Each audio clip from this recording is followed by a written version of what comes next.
बिस्मिल्लाहिर्रहमानिर्रहीम। अस्सलाम वालेकुम। आप देख रहे हैं हालात। मैं हूं सईद चौधरी। क्या जाते जाते chief justice Pakistan mister justice Umar Ata Bandial रियासत को मुश्किल में डालने वाले हैं? इस हवाले से कुछ रिपोर्ट्स हैं और फिर स्टैब्लिशमेंट यानी रियासत या मिलिट्री इस्टेब्लिशमेंट इसके तोड़ के लिए क्या कर रही है, और chief of army staff general Asim Munir साहब आइंदा चंद दिनों में क्या करने वाले हैं। और लगता ये है कि कैद में इमरान खान का दिमाग जो है ना, ये खुलना शुरू हो गया है या फिर उनकी अकल ठिकाने आ गई है। उन्होंने अदारों और सियासी जमातों को एक मरतबा फिर अपने वकला के ज़रिए मुज़ाकरात की दावत दी है। अब इमरान खान और उनकी जो कोर कमेटी, पीटीआई की कोर कमेटी है, उसके ज़्यादातर अरकान तो जेलों में हैं। तो फिर पीटीआई को कौन चला रहा है? जो कोर कमेटी के वो अरकान जिनका ताल्लुक वकला से है, वो कह रहे हैं कि जनाब हम ऐसे फैसलों में शामिल नहीं हैं। वो फैसला क्या है वो भी हम आपके साथ शेयर करते हैं। क्या बुशरा बीबी की हिदायत पर इनका सोशल मीडिया जो है वो काम कर रहा है, और बुशरा बीबी की हिदायत पर जो कुछ भी हो रहा है इस मुल्क में पीटीआई की तरफ से जो कुछ भी किया जा रहा है, क्या उसके पीछे बुशरा बीबी है? अब सारा दिन ये रौला बड़ा रहा है जेफरी रॉबर्टसन वाला, बैरिस्टर जो हैं और वो सलमान रुश्दी के वकील रहे हुए हैं। उन्होंने उनकी जो फर्म है, ला फर्म डाइटी स्ट्रीट चैम्बर्स, उन्होंने एक ट्वीट किया 1 सितंबर को सुबह सुबह। उसमें वो ये कहते हैं बैरिस्टर जेफरी रॉबर्टसन की खिदमात इमरान खान और पीटीआई ने ले ली हैं एडवाइस के लिए और नुमाइंदगी के लिए आलमी अदालतों में। वो कहते हैं कि जो इंटरनेशनल कोर्ट्स हैं उनमें जो हरासतों वाला, गिरफ्तारियों वाला मामला है और जो हुकूक इंसानी का मामला है, उसकी वकालत के लिए इसमें बढ़ गया रौला। पता ये चला कि जनाब बैरिस्टर रॉबर्टसन साहब जो हैं, ये तो सलमान रुश्दी के वकील रहे हुए हैं, और सलमान रुश्दी के हवाले से सबको पता है कि पाकिस्तानी लोग जो हैं उन्हें किस नज़र से देखते हैं और उन्हें मलून समझते हैं, गुस्ताखे रसूल समझते हैं। और जो बंदा उनके साथ जुड़ा हुआ हो बतौर वकील, उसको कबूल करने के लिए तैयार नहीं।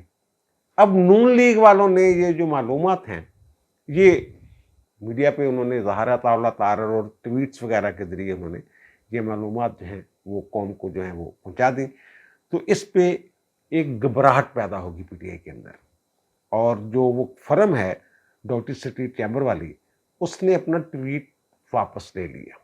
इन्होंने रीट्वीट किया, पीटीआई का ऑफिशियल अकाउंट जो है वहां से भी वो रीट्वीट किया गया। अब उस ला फर्म के हवाले से ये खबर है कि फर्म ने ये कहा है कि हमें हमारे क्लाइंट ने ये कहा है कि आप ये ट्वीट वापस ले लें।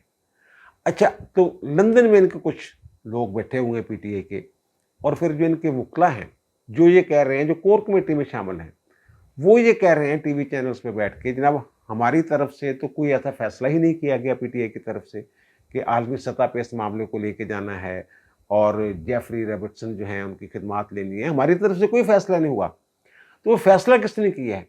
अब जो ज़राए से खबर आई है वो ये है कि जनाब जो जुल्फी बुखारी साहब हैं, उन्होंने इस फर्म की खिदमात हासिल की, और एक खबर के मुताबिक 25,000 पाउंड जो हैं वो इब्तदाई तौर पर उन्हें अदा कर दिए गए या तय किए गए। अब इनकी कोर कमेटी के जो अरकान हैं वकला में से, उनमें से एक साहब के साथ मेरी बात हुई है, तो उन्होंने कहा कि जनाब इस मामले को ज़्यादा संजीदा ना लिया जाए।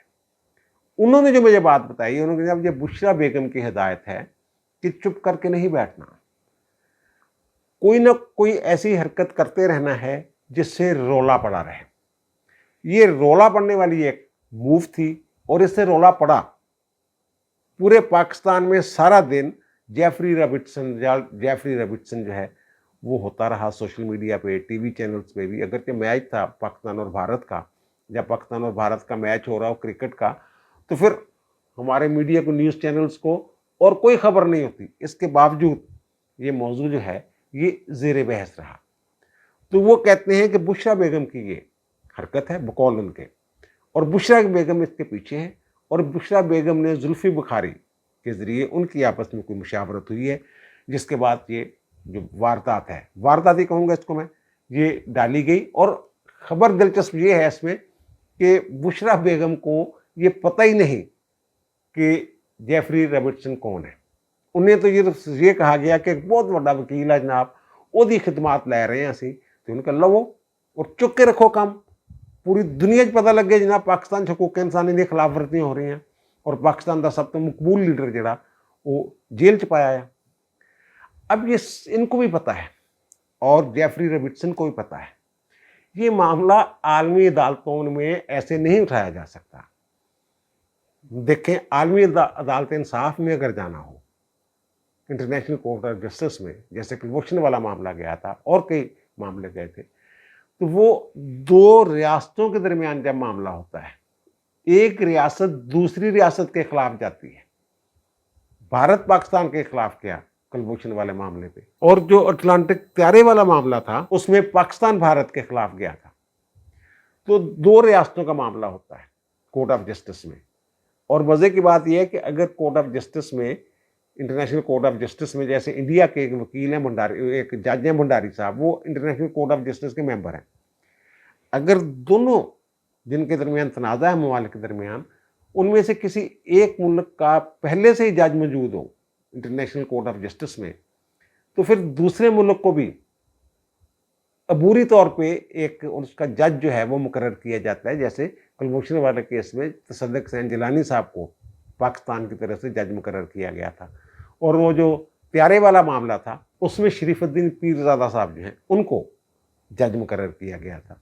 बहरहाल ये, और दूसरी बात ये है कि ये मामला जो ये इंटरनेशनल फोरम्स पे उठाया जाना होता है, हुकूक इंसानी की जो तंजीमें वगैरह हैं या NGOs हैं, उनमें तो उठाया जा सकता है, लेकिन जो मौसर किरदार अदा करते हैं, जो रियासतों को से बाज़पुरश कर सकते हैं अदारे, उनमें ये मामला, इनफरादी मामला जो है, ना इंटरनेशनल कोर्ट ऑफ जस्टिस में उठाया जा सकता है और ना ही किसी ट्रिब्यूनल में उठाया जा सकता है। इसके लिए ज़रूरी है कि अक़वाम मुत्तहिदा के तहत वो सारे काम करते हैं। जितने भी चार्टर और कन्वेंशंस हैं, किसी एक में भी इनफरादी सतह पे जो मामला है वो उठाने की गुंजाइश नहीं है, ह्यूमन राइट्स के हों या जंगी जराइम के हों। जंगी जराइम के मामला भी जो होते हैं वो पहले अक़वाम मुत्तहिदा उसकी मंजूरी देती है, करारदाद के ज़रिए पहले मंजूरी ली जाती है, फिर बाकायदा उस पर काम होता है, कुछ अहकामात जारी होते हैं, फिर जंगी जराइम के ट्रिब्यूनल जो हैं वो बनते हैं, जैसे रवांडा वगैरह में इधर उधर बने हुए हैं।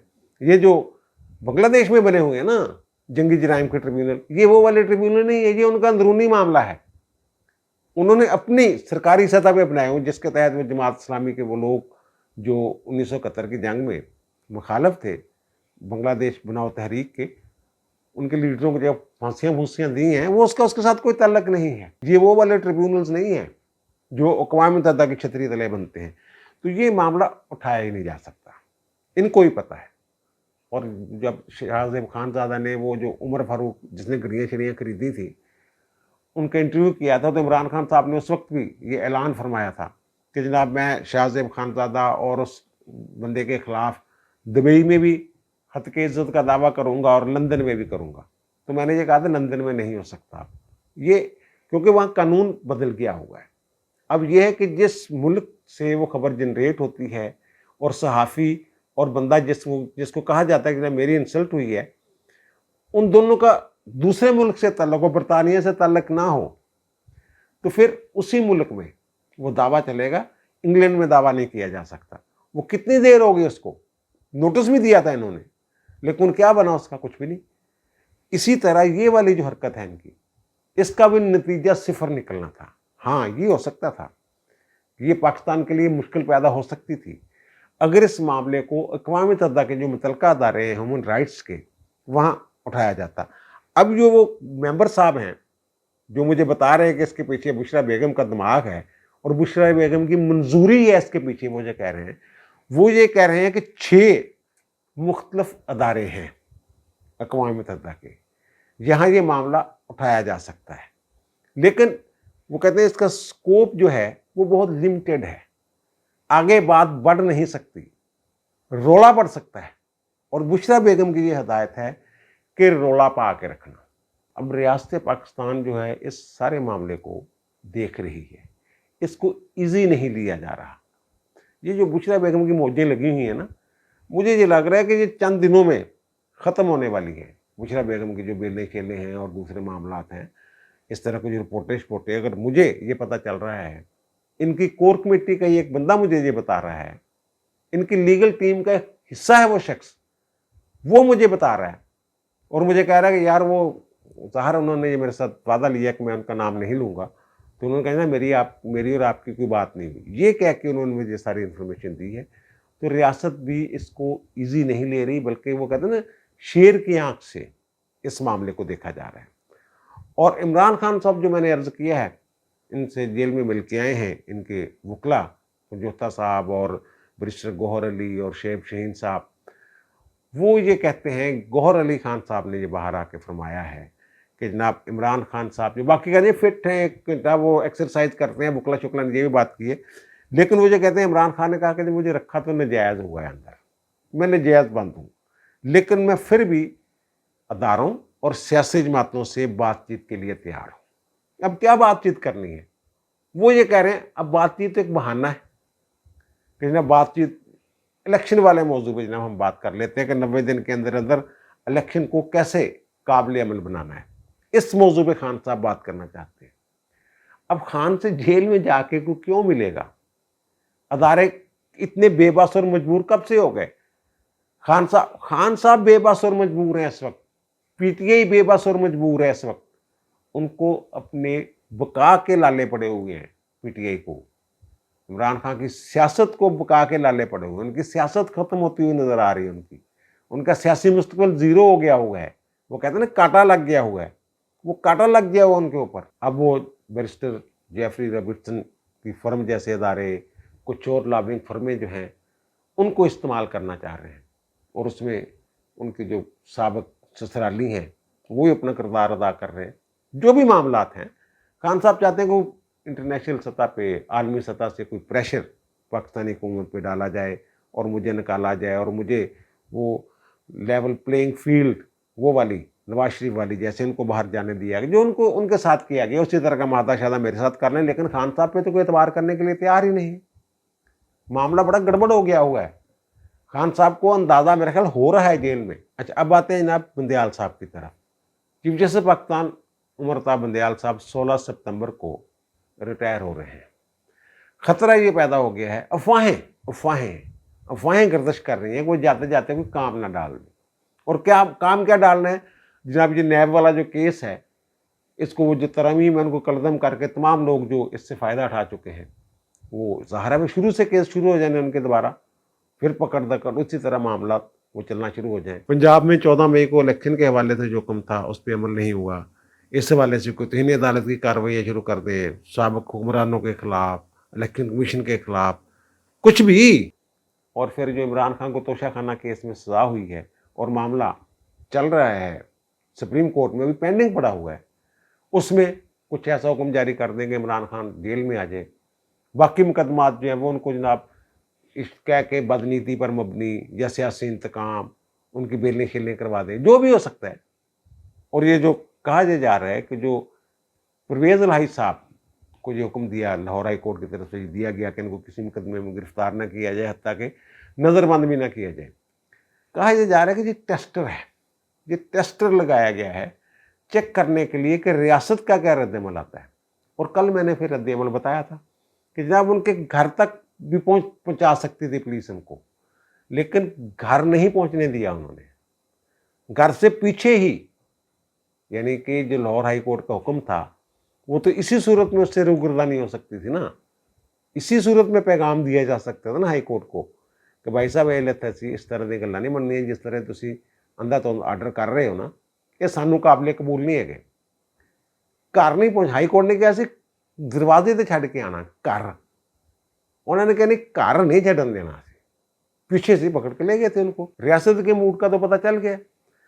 اب کہا یہ جا رہا ہے، ہمارے ذرائع یہ بتا رہے ہیں کہ کچھ رپورٹیں ہیں حساس اداروں کے پاس، 9 مئی والے واقعات سے لے کے اب تک جو معاملات ہوئے ہیں سائفر پہ اور عدالتوں میں، اور 9 مئی کے لوگوں کے ساتھ جو سلوک ہوا ہے، عمران خان کے ساتھ جو معاملات تھے، بشریٰ بیگم اور عدلیہ کے کچھ لوگ، ان کے حوالے سے کچھ آڈیوز وغیرہ بھی ہیں، کچھ انفارمیشن ہے، اور اس انفارمیشن کی بنیاد پہ بہت سارے جو مستقبل کے فیصلے ہیں وہ ہونے والے ہیں۔ اور اس میں یہ بھی ہو سکتا ہے کہ بندیال صاحب کے دن تو رہ گئے تھوڑے، پھر بھی بندیال صاحب کے لیے یہ دن گزارنا جو ہے یہ مشکل ہو جائے۔ انڈائریکٹلی میں بھی ان کو کوئی پیغام پہنچایا گیا ہو کہ کوئی ایسا کام نہ کرنا جس سے ریاست کے لیے مشکل پیدا ہو یا ملک کے اندر بے یقینی کی صورتحال پیدا ہو جائے۔ اب حافظ صاحب کیا کرنے والے ہیں؟ پتہ یہ چلا ہے کہ اگلے 8-10 دن حافظ صاحب بہت مصروف ہیں، ان کی جو ملٹری سے باہر سرگرمیاں ہیں وہ انہوں نے معطل کر دی ہیں۔ اب اندر بہ کے وہ جو میں نے کہا نا کہ وہ کچھ رپورٹیں ہیں حساس اداروں کی، کچھ عدلیہ سے متعلق، کچھ پی ٹی آئی سے متعلق، وہ پاکستان کی سالمیت اور استحکام کے حوالے سے اور ڈیفنس کے حوالے سے کچھ بڑے فیصلے کرنے والے ہیں۔ اب حافظ صاحب کے حوالے سے یہ خبر آ رہی ہے کہ ملک کے اندر بے یقینی کی صورتحال پیدا کرنے کی کوئی کوشش برداشت نہیں کی جائے گی۔ ظاہر ہے اس سلسلے میں کچھ اجلاس وغیرہ بھی ہوں گے، اور اگر وہ مناسب سمجھیں گے تو DGSPR کے ذریعے ان اجلاسوں کی جو تفصیلات ہیں وہ عوام تک پہنچا دیں گے، ہمیں آگاہ کر دیں گے۔ لیکن یہ بات ایک طے ہے کہ ایک تو یہ دو معاملات اس میں بڑے اہم ہیں۔ ایک تو یہ کہ جو پاکستان کی سالمیت کے لیے خطرات پیدا کرنے والے دہشت گرد ہیں، جن میں تحریک طالبان والے لوگ بھی ہیں، ان کے خلاف کچھ بڑے فیصلے ہونے والے ہیں۔ کوپریشن ہو سکتا ہے زیادہ وسیع کر دیا جائے، کچھ زیادہ سخت اقدامات کیے جائیں، اور پھر 9 مئی والے جو لوگ ہیں ان کے بارے میں، جو 9 مئی کو جو حملہ ہوا ہے فوجی تنصیبات پہ، بلکہ کہہ جا رہے کہ فوج پہ جو حملہ کیا گیا اور فوج کے اندر بغاوت کروانے کی کوشش کی گئی، اور اس میں عدلیہ کے کچھ لوگ بھی ملوث ہو سکتے ہیں، تو ان کے خلاف بھی سخت لائحہ عمل جو ہے وہ مزید سخت لائحہ عمل جو ہے وہ تیار کیا جا رہا ہے، اور اس سے میں کسی کی بچت ہوتی ہی نظر نہیں آ رہی ہے۔ جو مذاکرات کی پیشکش، جو مذاکرات کر لیں، یہ کر لیں، وہ کر لیں، سردست مجھے نظر آ رہا ہے کہ ایسا کچھ نہیں ہونے والا۔ اب دیجیے مجھے اجازت، انشاءاللہ دوبارہ ملاقات ہوگی نئے ویلاگ کے ساتھ۔ اللہ تعالیٰ آپ پر، مجھ پر، ہم سب پر مہربان رہے۔ اللہ حافظ۔